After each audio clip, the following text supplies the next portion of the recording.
ఇదండి అరటికాయ చట్నీ. స్మెల్ అయితే బాగుంది, టేస్ట్ ఇంకా బాగుంటుంది. రెసిపీ కనుక నచ్చినట్లయితే లైక్ చేయండి, షేర్ చేయండి, సబ్స్క్రైబ్ చేయండి. అందరికీ నమస్కారం. ఈరోజు స్పెషల్ ఏంటంటే అరటికాయ చట్నీ. అరటికాయ చట్నీ సింపుల్ రెసిపీ ఈరోజు చూపించబోతున్నాను. దానికి ముందుగా నువ్వులను వేయించుకోవాలి. ఇప్పుడు ఇందులో 1 టేబుల్ స్పూన్ ఆయిల్ పోసి వేడి చేయాలి. వేడెక్కిపోయింది. ఇప్పుడు అరటికాయ ముక్కల్ని వేసుకొని వేయించుకోవాలి.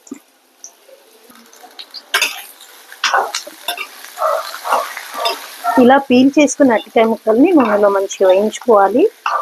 మీకు ఒకవేళ ఈ మాత్రం పీల్ కూడా ఇష్టం లేకపోతే కనుక పూర్తిగా తీసేసుకొని కూడా చేసుకోవచ్చు. బట్ దీంట్లో కూడా న్యూట్రియంట్స్ ఉంటాయి కాబట్టి పైన లేయర్ని మాత్రం నైఫ్ హెల్ప్తోని పీల్ చేసేసి ఇలా ముక్కలు చేసి వేయించుకుంటున్నాను నేను. ఈ అరటికాయలు బాగా వేగాయి.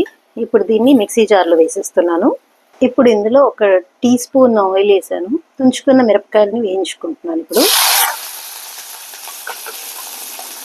ఇప్పుడు ఇందులో చిటికెడు పసుపు అండ్ 1 స్పూన్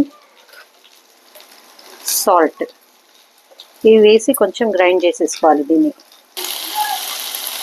ఇదే గిన్నెలో కొంచెం ఉంటే పుదీనా, ఇది ఆప్షనల్, పుదీనా వేస్తే కొంచెం పుదీనా ఫ్లేవర్తో చట్నీ బాగుంటుంది. పుదీనా ఉంటే వేసుకోవచ్చు. అండ్ కొంచెం కొత్తిమీర కూడా కడిగి ఇందులో లైట్గా ఫ్రై చేసుకోవాలి. మరీ స్మూత్ పేస్ట్ చేసుకోకుండా ఇలా కొంచెం కోర్స్గా చేసుకోవాలి.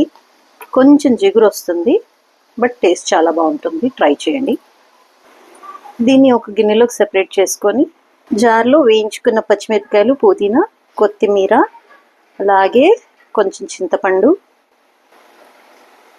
నానబెట్టిన చింతపండు 2 రెమ్మలు, వెల్లుల్లిపాయ రెబ్బలు, వీటిని కూడా కోర్స్గానే గ్రైండ్ చేయాలి. స్మూత్గా చేసుకోవద్దు. ఇలా స్మూత్గా కాకుండా కోర్స్గా గ్రైండ్ చేసేసుకొని ఇప్పుడు ఈ మిశ్రమాన్ని ఇప్పుడు ఈ రెండింటిని కలిపేసి తాలింపు పెట్టేసుకుంటే చట్నీ రెడీ. అదే గిన్నెలో 2 టేబుల్ స్పూన్స్ ఆయిల్ వేసి వేడి చేస్తున్నాను తాలింపు కోసం. కొన్ని మస్టర్డ్ సీడ్స్, ఆవాలు, అవి చిటపటలాడే వరకు కొంచెం వెయిట్ చేయాలి. ఇప్పుడు దీంట్లో కొంచెం జీలకర్ర, 2 మిరపకాయలు,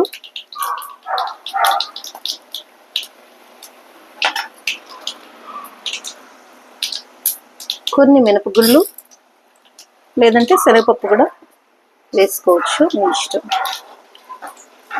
కొంచెం కరివేపాకు, ఒక 3 వెల్లుల్లిపాయల్ని క్రష్ చేసి వేస్తున్నాను.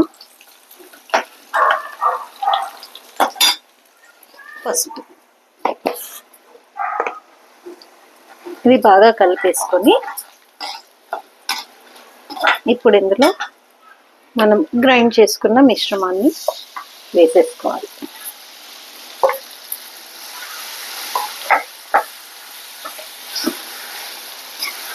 స్టవ్ ఆఫ్ చేసేయాలి.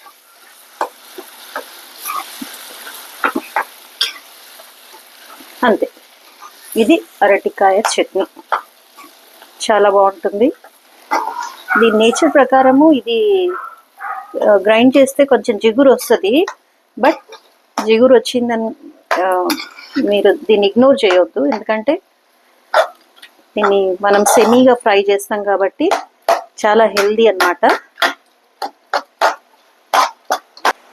రెసిపీ కనుక నచ్చినట్లయితే లైక్ చేయండి, షేర్ చేయండి, సబ్స్క్రైబ్ చేయండి. Thank you.